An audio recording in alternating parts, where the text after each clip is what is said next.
చెప్పిన మాటే నువ్వే ఇప్పుడు మరిచావు గాయం చేసినవని తెలిసి ఒక మాట సార్, లీడర్స్ ఇక్కడ కొత్త వారు ఎవరైనా ఉండొచ్చు, కానీ ఈ రోజు నేను భూమి పైన ప్రాణాలతో ఉన్నా అంటే కారణం వెస్టేజ్ అండ్ విన్నింగ్. నాకేం పనులు రావు, ఏం చేయాలో తెలియదు, ఇద్దరు పాత్రలు. కానీ ఈ రోజు నా పిల్లలు చదివించగలుగుతున్నా, ప్రతిదీ నేను చేయగలుగుతున్నా అంటే కారణం పిల్లలతో నేను ప్రాడుతున్నా.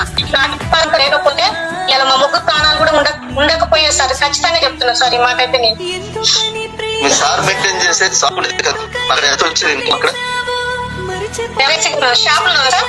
అవును మేడం, షాప్ లో అన్ని ఖర్చులు పోను ఒక 20,000 వచ్చేది సార్. అన్ని ఖర్చులు 20,000 అక్కడి నుంచి ఏమైనా వస్తుందా మేడం? ఇప్పుడు ఏం లేదు సార్, అక్కడ సార్ చనిపోయినాక అసలు రూపాయి కూడా లేదు, అక్కడ 1 రూపాయి కూడా మనకు వచ్చింది లేదు. ఎస్, చూడండి ఒక్కసారి లీడర్స్, సార్ యొక్క జీవితం ఆదర్శ చూడండి. అన్ని కంట్రోల్ ఉండవు, ఏ రోజు కూడా ఏ రోజు చెప్పలేదు.